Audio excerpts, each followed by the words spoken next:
Imagine this. A plane crashes into the Pacific. The only survivors are a group of British schoolboys, aged 6 to 12, now stranded on a deserted island. No adults, no rules, no one coming to save them. It sounds like the opening of every childhood fantasy, doesn't it? An infinite playground, a permanent vacation, the ultimate freedom. But within weeks, they are not building treehouses or waiting to be rescued.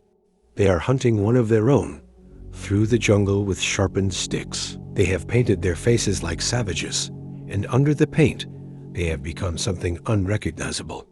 By the time the naval officer arrives to save them, he doesn't find a band of marooned choir boys. He finds a smoldering island, 2 of their friends dead, and a mob dripping with war paint, seconds away from clubbing their last civilized companion to death on the beach. This is the world William Golding creates in Lord of the Flies. But before you dismiss this as a dark fable about bad kids or a post-war nightmare, you need to understand the central paradox he is forcing you to look at. It is a paradox that sits at the core of every city you walk through, every institution you trust, and every mirror you glance into. The paradox is this: we believe civilization is what restrains the savage within us. We build governments, write laws, and teach manners to keep the beast at bay. But Golding, a veteran of World War II who witnessed the Holocaust and the atomic bombings, suggests the exact opposite might be true. He proposes that civilization doesn't restrain the beast, it creates it. Think about that for a moment. The book asks, is the darkness something that lurks in the jungle, waiting to infect us? Or is the jungle itself innocent, and the darkness is something we carry onto the island in the luggage of our own souls? The boys arrive with the illusion of order. They elect a leader. They try to build shelters and maintain a signal fire. They are, for a few days, miniature replicas of the parliament they left behind. But as the island remains stubbornly silent, as no rescue ship appears, the structure crumbles. And what emerges is not chaos from nothing. What emerges is something far more terrifying. A truth that was hiding beneath their school uniforms the entire time. You've felt this tension. We all have. That moment in a crowd when logic dissolves and emotion takes over. That split-second impulse of cruelty you suppress. That whisper that says your survival is more important than their rules. Golding takes that whisper and amplifies it until it becomes a war cry. He uses children, symbols of innocence, to show us that innocence is not a natural state. It is a fragile veneer. And when that veneer cracks, it doesn't reveal a noble savage or a peaceful primitive. It reveals a tyrant. This book is not a story about what happens to boys on an island. It is a key to a locked door in your own mind. It is the answer to the question you avoid asking in the quiet hours of the night. If the police vanished, if the laws dissolved, if the structures of society collapsed tomorrow, who would you really be? And more hauntingly, who would the person standing next to you become? If this glimpse into the darkness of human nature has gripped you, hit that subscribe button now, because we're about to go even deeper into the books that expose who we really are when the rules disappear. You need to understand what William Golding discovered in the ashes of the Second World War. He had seen educated men who read poetry and loved their children, operating the gas chambers. He had seen civilized nations descend into tribal slaughter, and he realized that the horrors of the war were not committed by monsters. They were committed by people exactly like you. This is the hidden problem the book diagnoses, the illusion of the separate self. Watch what happens on the island. The boys arrive as individuals. Ralph, the elected leader, wants a signal fire. He wants rescue. He wants to return to the world of adults and rules.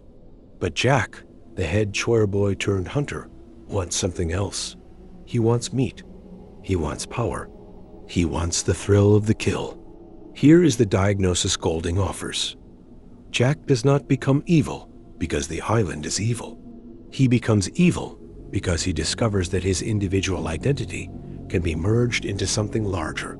He discovers the tribe, and the tribe, Golding argues, is the original disease. When Jack paints his face for the first time, something profound happens. The book describes it as a mask that compels the boys to hide behind it. But it is more than hide. The paint liberates them from shame. Jack looks at his reflection and sees not himself, but an awesome stranger. He begins to dance. And in that dance, he is no longer a boy responsible for his own actions. He is a vessel for something ancient. This is the root cause Golding exposes. The individual conscience is weak. It is easily overpowered. But when the individual dissolves into the group, conscience vanishes entirely. The boys do not murder Simon because they are individually cruel. They murder him because they have become a single organism, and that organism has no conscience, only appetite. You see this in your own life. You see it in the crowd that riots after a sports game. You see it in the online mob that destroys a person's life for a misunderstood comment. You see it in the boardroom where ethical concerns are swallowed by the hunger for profit. The individual would hesitate. The tribe never does. Golding connects this to something deeper than psychology. He points toward what philosophers call the shadow, the part of ourselves we refuse to acknowledge. The boys project their fear onto the island. They invent a beast, a snake thing, a monster that hides in the dark. But as Simon, the mystical boy, realizes, the beast is not something they can kill. It is something they are. What I mean is, Simon stammers, maybe it's only us. This is the hidden problem. You have been taught your entire life that evil is out there. It is the terrorist. It is the criminal. It is the dictator. But Golding drags you to the pool and forces you to look at your own reflection. The beast is not in the jungle. The beast is the jungle of the human heart. And the most terrifying truth he uncovers is this: the boys do not become savage because they lose civilization. They become savage because they find something that feels even more satisfying than rules. They find belonging. They find purpose. They find the intoxicating freedom of releasing the restraints and letting the bloodlust flow. The problem isn't that the darkness calls to them. The problem is that answering it feels so incredibly good. Now you must face what happens when the hidden problem goes unchecked. Golding does not allow you to observe from a safe distance. He forces you to watch as the consequences ripple outward, transforming paradise into a slaughterhouse. And the horror is not in the violence itself. The horror is in how natural it feels. The first consequence is the death of reason. Watch how Ralph's authority crumbles. He holds the conch, that beautiful shell that represents order, democracy, the right to be heard. But the conch becomes meaningless the moment the boys no longer believe in it. Jack does not need to destroy the conch physically until long after he has destroyed it spiritually. He simply offers something more compelling than reason. He offers meat. This is the trade the boys make. They exchange the hope of rescue, a distant, abstract future, for the immediate gratification of the hunt. The signal fire, their one link to the adult world, goes out. A ship passes. They are not saved. And they do not care, because their mouths are full of pig meat, and their veins are full of adrenaline. You see this consequence everywhere. The long-term good sacrificed for the short-term pleasure. The diet abandoned for the dessert.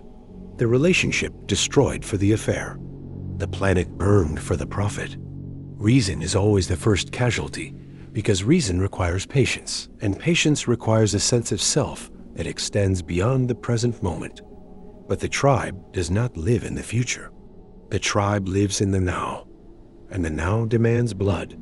The second consequence is the collapse of the individual. Watch what happens to Piggy.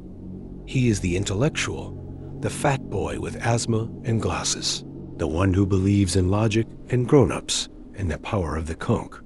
He is the most civilized among them, and he is the most brutally destroyed. Piggy cannot run. Piggy cannot fight. Piggy cannot hunt. In the world of the tribe, he has no value. But the tribe does not simply ignore him. They torment him. They steal his glasses, his means of seeing clearly, to make fire for their feasts. They mocked his body, his breath, his very existence. And eventually, they kill him, not in a rage, but as an afterthought. Roger levers a boulder from above, and Piggy falls 40 feet onto the rocks below, the conch shattering beside him. Here is the consequence Golding wants you to feel.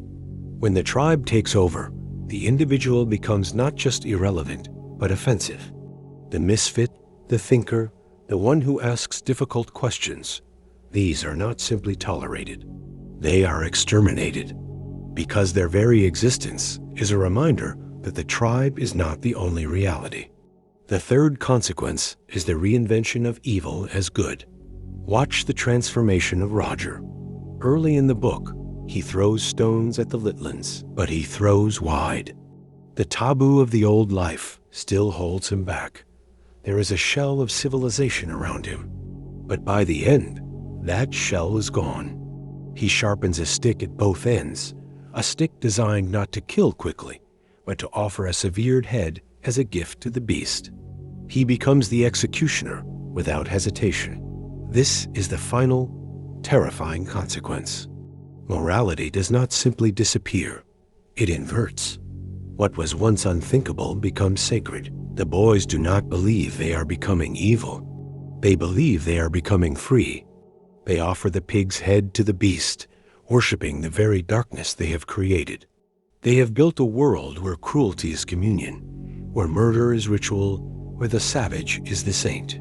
And Golding forces you to ask, what world have you built? What inversions have you accepted? What cruelties have you normalized because everyone around you calls them good?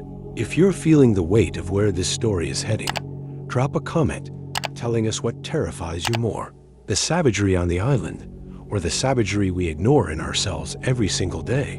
And don't forget to like this video so more people can face this truth with us. You have seen the diagnosis.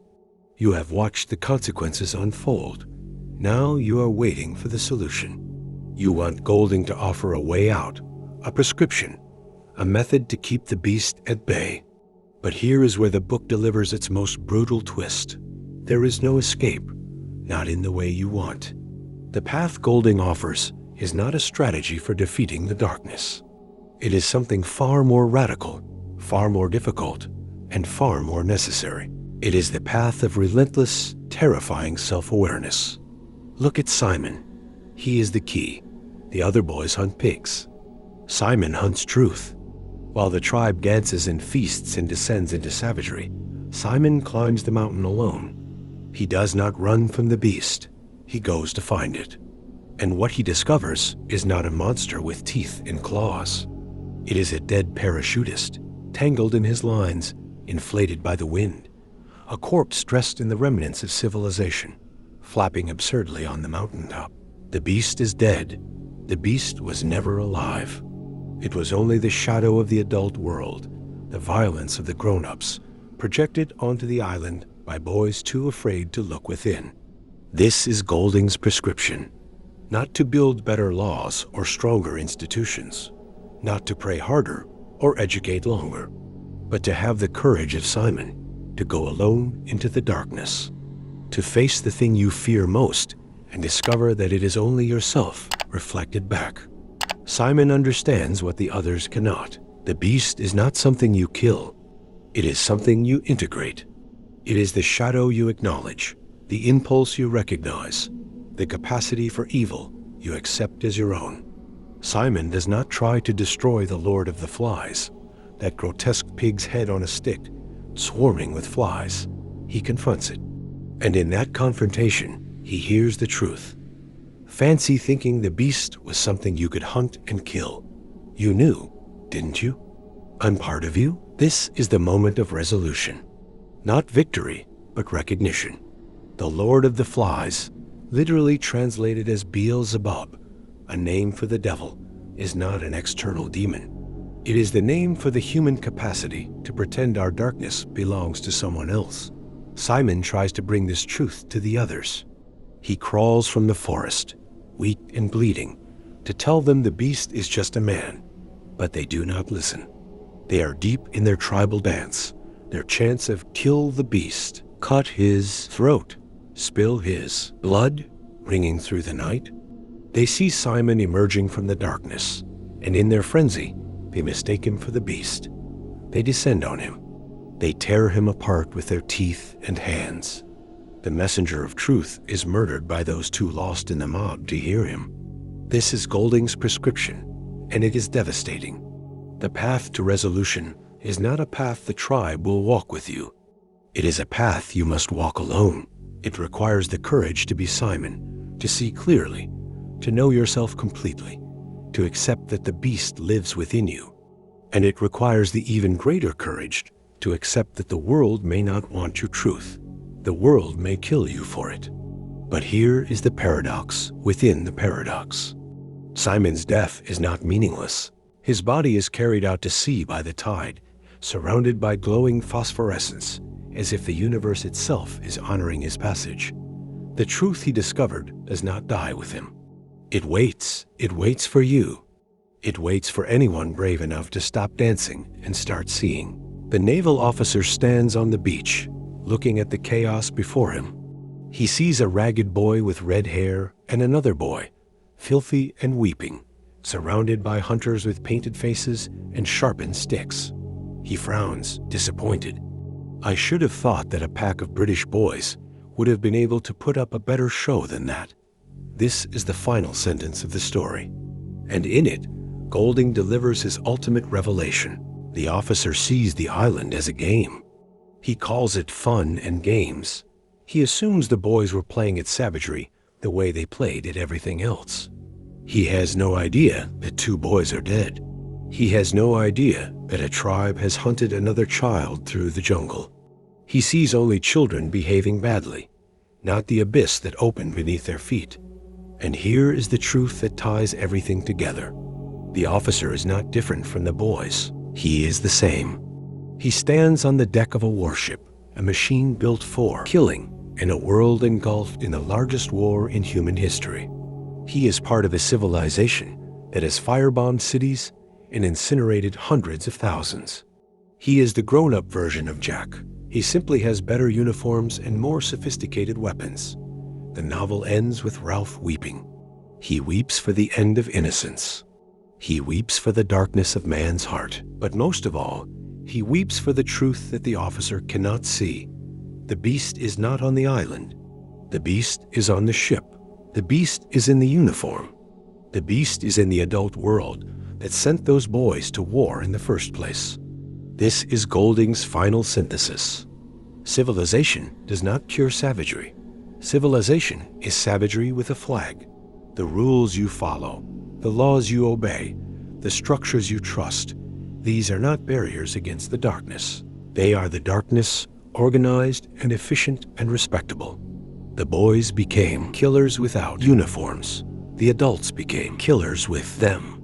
So what is the ultimate truth the book leaves you with? It is this: the enemy is not out there. The enemy is not the savage with the painted face, or the dictator with the army, or the terrorist with bomb. The enemy is the capacity within every human heart to surrender individuality to the tribe, to trade conscience for belonging, to mistake cruelty for strength. The Lord of the Flies speaks to Simon, but he speaks to you too. I'm part of you.